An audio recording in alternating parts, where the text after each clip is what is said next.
நாளுக்கு நாள் வெயிட் அதிகமாகிட்டே போகுதுன்னு சொல்லிட்டு நாளையிலேருந்து நம்ம டயட்டில் இருக்கலாம்னு சொல்லிட்டு டயட்டுக்கு தேவையான திங்ஸ்லாம் வாங்கியாச்சு. எங்கள் வீட்டில் என்ன ஒரு மாதிரியாக பார்த்துருச்சாங்க.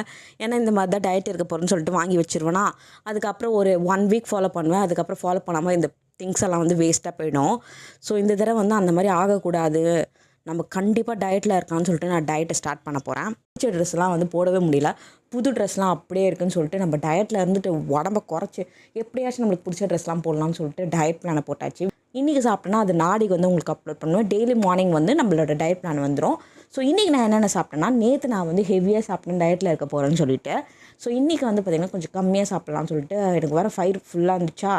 ஸோ மார்னிங் வந்து ஒரு ஃப்ரெஷ் ஜூஸ் தான் குடித்தேன், அதுவே எனக்கு ஃபுல்லாகிடுச்சு. மத்தியானத்துக்கு வந்து பார்த்திங்கன்னா சாமை அரிசியில் தக்காளி சாதம் தான் பண்ணியிருந்தேன். இது ஒரு ஷார்ட் வீடியோ கூட கீழே அப்லோடாக இருக்கும். ஸோ நல்லா வந்து ஃபில்லிங்காகவே இருந்துச்சு. ஸோ இந்த மாதிரி மில்லட் சாப்பிடும்போது கொஞ்சம் வெயிட் வந்து லாஸ் ஆகும் நம்மளுக்கு ரைஸோட கம்பேர் பண்ணும்போது. ஸோ ஈவினிங் வந்து பார்த்திங்கன்னா சுண்டல் அவிச்சு இருந்தாங்க. ஸோ அந்த சுண்டல் தான் வந்து சாப்பிட்ருந்தேன் ஸ்நாக்ஸ்க்கு.